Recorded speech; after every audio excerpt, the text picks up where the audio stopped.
Detroit's shiny object right now. Got a lot of national attention. Reason why you're sitting in my car right now. The reality is that's not going to last forever. So we have got to move just as quickly as we can while we have this national attention. Detroit is looking shinier. And this guy, the guy we just met in the car, Dave Blaskowitz, he's a pretty happy guy these days.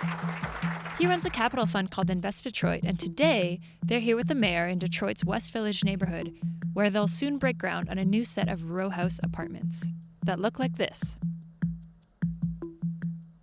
When it comes to Detroit, the story many outsiders are familiar with is a city in decay. But that's changing.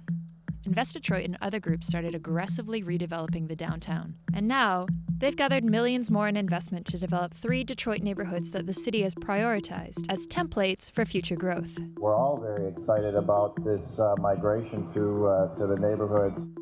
This is the West Village, one of their poster child neighborhoods. Just for context, though, Detroit is huge, 142 square miles, and the West Village is tiny, really tiny, just over a dozen blocks. So back to Dave. We asked Dave to show us around some other sites in the West Village, and even though we definitely embarrassed him, he just really wants Detroit to come back, so he agreed. Future development. Agnes Street. Beer Garden Dog Park. Nice. Great. You're killing me, man. Cool. That's awkward, man. That is not right. All right, so is Detroit just picking itself up by its bootstraps? Well, not quite. Let me tell you about this investment. We're investing in infrastructure, buildings, CDFIs, and schools, in the M1, light, small business, in a different way. Think of it more like venture capital long-term to accelerate. Here's how JPMorgan's 2014 investment breaks down. $50 million to capital projects, like the downtown sites that Dave helped develop. $25 million to remove or restore abandoned homes. $12.5 million for what they call workforce solutions. $7 million for small business growth. And the remaining $5.5 million to major infrastructure projects. A year into their investment, JPMorgan earmarked $3.5 million specifically for loans to minority-owned businesses in a city where the majority of the population is Black, and have had a hard time accessing capital, even during periods where interest rates were at an all-time low. After the recession, banks got the bailout, but then they wouldn't loan anybody any money unless you had a stellar credit rating or a big cash cow behind you. So you just put it out of your mind. Don't even go ask. This couple, Angel and Martin, got 2 $100,000 lines of credit from one of JPMorgan's local partners, Detroit Development Fund. And yeah, their electrical contracting business is doing a lot better now. For JPMorgan, a low-interest loan of this nature is categorized as an act of corporate responsibility. But they're very clear that this isn't charity work. They aren't giving away the money. We are just make it clear, a for-profit institution, and we are making an investment in Detroit.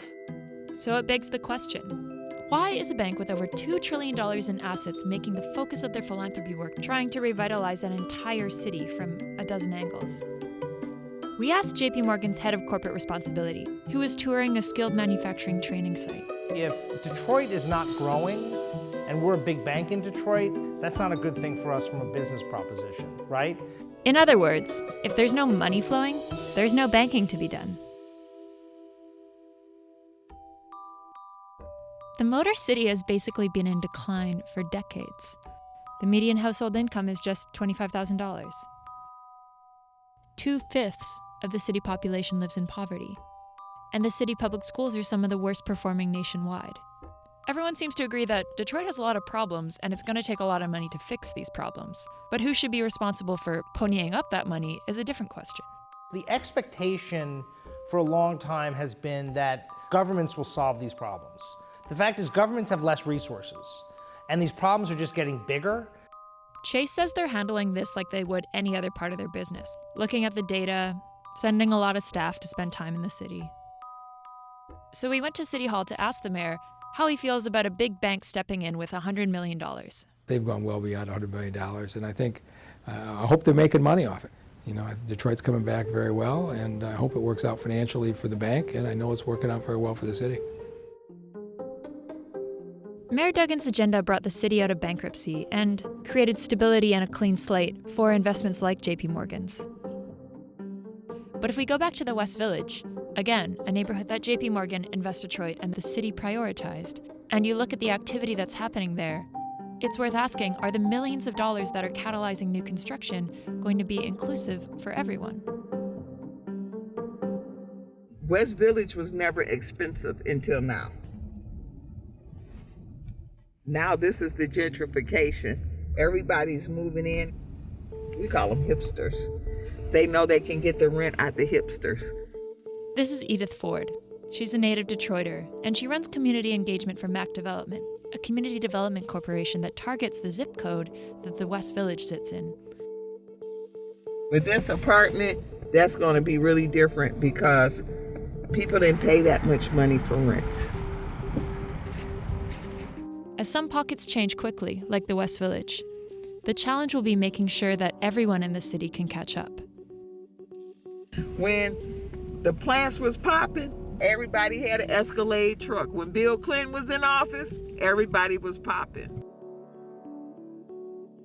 The manufacturing is gone, so let's find something else to replace that, and let's get back to work.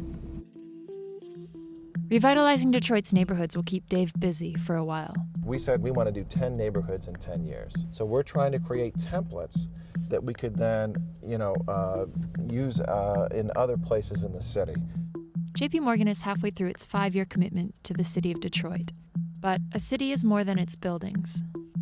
When I say the city's our partner, they're our full partner. They're bringing tools to the game, they're bringing incentives to the game, they're bringing disincentives to the game. All of those things are going to help us accelerate, the redevelopment of these neighborhoods.